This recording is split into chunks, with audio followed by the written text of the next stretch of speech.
تھوڑا سا شوق پیدا کریں. جب قرآن مجید کے ساتھ دلچسپی ہو جائے گی، جب قرآن پاک کے ساتھ پیار ہو جائے گا، جب اس کے ساتھ حضرت عبداللہ ابن عباس فرمایا کرتے تھے اب تو یہ حال ہو گیا ہے کہ اونٹ کی نکیل بھی گم ہو جائے تو میں قرآن مجید سے پوچھتا ہوں، وہ مجھے بتاتا ہے کہاں پڑی ہوئی.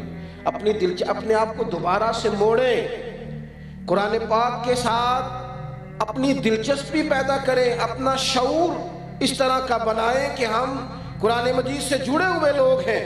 میرے بھائیوں، وقت اتنی تیزی سے ہمارے ہاتھوں سے نکل رہا ہے، اتنی تیزی سے، قبل اس کے کہ پھر اینک لگا کے بھی پڑھا جائے تو پڑھا نہ جا سکے، پھر یہ کہ تھوڑا سا پڑھنے کے بعد آنکھیں تھکنے لگیں، قبل اس کے کہ پھر ہم کوشش بھی کریں تو ہماری زبان نہ چلے. ہمیں تھوڑا سا شوق بنانا چاہیے قرآن پاک کا، ہمارے گھروں میں رواج ہو. اور آپ یقین کریں، میرا بچہ چھوٹا نا 3-4 سال کا ہے، تو میں مصلی بچھاتا ہوں نا، ایک ہے تقریر کرنا نماز کی. تقریریں باہر چلتی ہیں، گھروں میں تو عمل چلتا ہے.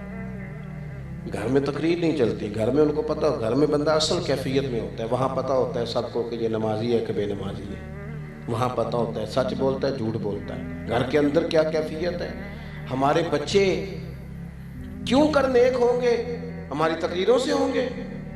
وہ اگر ہمیں سچ بولتا دیکھیں گے تو سچ بولیں گے.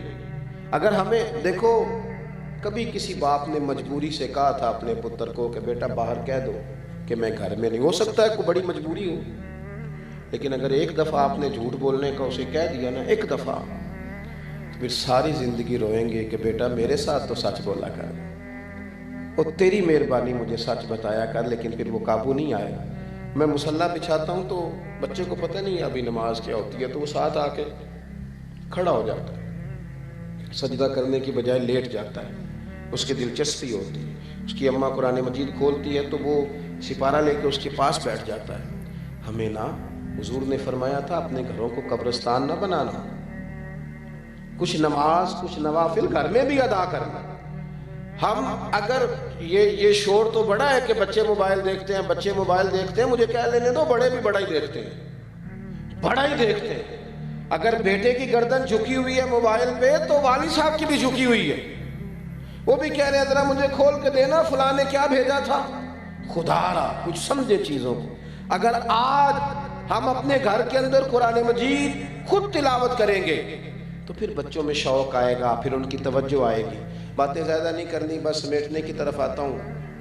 اب یہ ہے کہ ہم نے قرآن مجید سے پیار کرنا ہے، قرآن مجید کی طرف دلچسپی رکھنی ہے، قرآن مجید ہی ہماری رہنمائی کرے گا. اب قرآن مجید کے فروغ میں بھی اپنا کردار ادا کرنا ہے. مدارس اسلامیہ میں چونکہ سارا کام چندوں سے چلتا ہے تو حالت بڑی خستہ ہو جاتی ہے بعض اوقات. جو رمضان سے پہلے دن آتے ہیں نا مدرسوں پہ، یہ اس طرح کے آتے ہیں کہ جس طرح تنخواہ کے آخری دن نہیں چل رہے ہوتے، کافی سارا قرضہ بھی چڑھ جاتا ہے، حالات اور طرح کے ہوتے ہیں. ہم نے کیا ہے؟ ہم نے نا گلا گھونٹنا چاہا ہے مدارس کے طالب علموں کا. میں نے اپنے مدرسے میں زور دیا ہے اس بات پہ کہ ان کو 15 دن کے بعد نا برگر بھی کھلاؤ، فاسٹ فوڈ بھی کھلاؤ، کبھی کبھی نا ان کو طالب علموں کو. کیوں بھلا؟ اب سارے لوگوں کے بچے کھاتے ہیں نا، تو ان کا گلا گھونٹنے کا کیا مقصد ہے جی؟ آپ نہیں کھائیں. میں ایک دن نکل رہا تھا کسی پروگرام کے لیے تو ایک صاحب آ گئے، کہنے لگے ہمارا فلاں جگہ پہ میرج حال ہے. تو ہم نے جناب بارات کا کھانا پکایا تھا، تو وہ کافی سارا کھانا بچ گیا ہے، تو ملازموں کو بھی کھلایا ہے تو پھر بھی بچ گیا ہے. تو وہاں پڑی ہیں ابھی 2 دیگیں، تو کسی کو بھیجیں کہ جا کے لے آئے. اوہو، مجھے تو اتنا غصہ نہیں چڑھتا، کم ہی آتا ہے، لیکن وہ بڑا ہی چڑھ گیا. میں انہوں آکھیا میں کہ اگوں تھے اگے پیچھے نظر نہ آئی ساڑھے مدرسے میں. تیرا خیال یہ ہے کہ جو کھانا فل بچ گیا کوئی نہیں کھایا وہ ہمارے بچے کھائیں گے؟ میں کہ تو انج دی روٹی تکی نہیں جنج دی مولویاں کئی باری کھا لی. کیا سانو تخت ہزارے دی لوڑ کیے؟ نالے کی لگے شہر بمبول دے نال اسی اپنی بال کے سیکنے ہاں، سانو کی لگے کسی اور دے نال. خودداری اور عزت نفس گردن کو جھکا دیتا ہے خیرات کا پتھر، جہاں میں مانگنے والوں کے سر کبھی اونچے نہیں ہوتے. آپ کس طرح کی بات کر رہے ہیں کہ یہ جو طلباء ہیں ان کو آپ وہ والا. میرے عزیزو، جب آپ نے انہیں یہ اعزاز دیا ہے کہ یہ دین کے طلباء ہیں تو پھر ان کے ساتھ اس طرح کا سلوک کیوں اعلان کرنا پڑے، کیوں کہنا پڑے، کیوں بار بار اس بات کا اظہار کرنا پڑے کہ مدارس کے ساتھ تعاون کرو؟ ہمیں قرآن مجید کے فروغ میں خود سے حصہ لینا چاہیے، آگے بڑھنا چاہیے، دامے درمے قدمے سکھنے، اور پھر باقاعدہ مدارس میں آنا چاہیے. میں کہا کرتا ہوں کہ جو بڑے لوگ ہیں نا ان کو بھی مدارس میں آنا چاہیے، آ کر بیٹھنا چاہیے، اساتذہ کے پاس بیٹھنا چاہیے. یہ علماء کی صحبت، اس کا اجر جو قیامت کے دن ہوگا وہ دیکھنے والا ہوگا.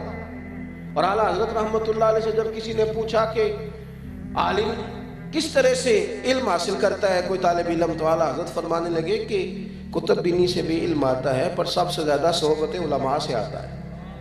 صحبت علماء سے آپ ان کی باتیں سنتے رہیں، ان کے پاس بیٹھے رہیں تو اس سے بہت سارے بہترین نتائج برآمد ہوتے ہیں. تو اپنی زندگی کے اندر تھوڑی سی اس بات پر توجہ دیں کہ کچھ نہ کچھ ہم آگے بڑھیں اور کچھ کام کریں.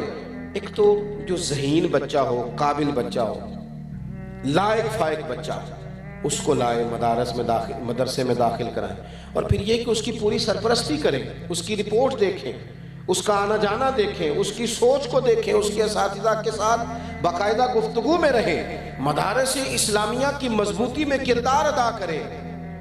بات ختم کرتا ہوں. محمود غزنوی کہتے ہیں میں رات کو گشت پہ تھا، سفر کر رہا تھا. بہت سارے لوگ ایسے ہوتے ہیں جن کے حاشیہ خیال میں کچھ سوال چبھنے لگتے ہیں، اور سوال کوئی ایسا ہونا تو وہ پوچھ لینا چاہیے، تسلی کرنی چاہیے اپنی. کچھ لوگ ایسے ہوتے ہیں جو سوالات کے جوابات تلاش نہیں کرتے، تو پھر آہستہ آہستہ وہ اتنے ڈبل مائنڈڈ ہونے لگ جاتے ہیں کہ کوئی کسی چیز پر بھی ان کو تسلی نہیں رہتی. محمود غزنوی کہتے ہیں 3 سوال بڑے پریشان کرتے تھے. ایک تو ذہن میں یہ خیال آتا تھا کہ میں واقعی صدق الدین کا بیٹا ہوں، اور دوسرا خیال یہ آتا تھا کہ معاذ اللہ ثم معاذ اللہ نقل کفر نہ باشد، قیامت واقعی قائم ہوگی. اور تیسرا میں دیکھتا تھا کہ یار یہ مولوی ان کو روٹی کوئی کھلاتا ہے اور رہنے کو جگہ کوئی دیتا ہے، اور اتنی بڑی بات، اتنی بڑی حدیث سناتے ہیں کہ علماء انبیاء کے وارث ہیں.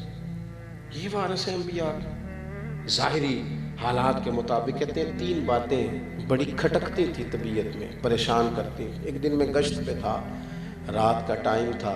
ایک طالب علم کو میں نے دیکھا وہ کہیں بیٹھ کر سبق یاد کر رہا ہے. ایک ہندو بنیے کی دکان تھی کھتری کی، اس کے اندر لالٹین جل رہی تھی. ایک اینٹ نکلی ہوئی تھی، چھوٹا سا روشن دان تھا، تو وہاں سے روشنی چھن چھن کے آتی. طالب علم کے پاس کتاب تھی، وہ سامنے کرتا روشنی کی عبارت دیکھتا، پھر وہ جا کے یاد کرتا. کہتے میں دور سے اسے دیکھتا آ رہا تھا، پھر میں رک گیا. ویسے میں نے دیکھا ہے پڑھتے بھی زیادہ غریب لوگوں کے بچے، غریب لوگوں کے بچے، ان کے پاس ذرا وسائل، جو ادھار کتاب لے کے پڑھتے ہیں وہ سبق جلدی یاد کرتے ہیں. جن کو آسانی زیادہ ہو جاتی ہے ان کے لیے کئی دفعہ مشکلات بڑھ جاتی ہیں، ذہن ہی نہیں جمتا. محمود کہتے ہیں وہ عبارت دیکھتا پھر یاد کرتا. مجھے اس کا شوق علم بھا گیا. میں قریب گیا، میں نے جا کے کہا کہ بیٹا تم لالٹین خرید کیوں نہیں لیتے؟ تو کہتے اس نے چمکتی آنکھوں سے میری طرف دیکھا، کہنے لگا میں اتنی وسعت نہیں رکھتا، گنجائش نہیں ہے. اور پھر وہ تیزی سے قدم بڑھا کے آگے جانے لگا تو میں نے بازو تھام کے کہا بیٹا اگر تم اجازت دو تو ایک لالٹین کا بندوبست میں کرتا ہوں، ان 2 لوگوں کی ذمہ لگاتا ہوں، جب تیل ختم ہوگا تمہیں تیل پہنچائیں گے. کہتے ہیں اس نے حامی بھی بھری اور بہت زیادہ نہیں، ہلکے لفظوں میں جزاک اللہ کہا. طالب علم رخصت ہو گیا. محمود کہتے ہیں پہلے بھی میں سویا کرتا تھا، پر جتنی اچھی نیند آ جائی نا، عشاء پڑھ کے میں جیسے ہی لیٹا، اتنی خوبصورت نیند، اتنا دل کو سکون. ایک نیکی ہوتی ہے اشتہار چھپوانے کے لیے، نام لکھوانے کے لیے، ایک ہوتی ہے اللہ کو راضی کرنے کے لیے. یہ جو نیکی دل کو سکون دیتی ہے وہی ہوتی ہے جو نیکی فقط اللہ کی رضا کے لیے کی جائے. کہتے ہیں میں لیٹ گیا، مجھے کیا خبر تھی کہ میرے آج نصیب کھل جائیں گے.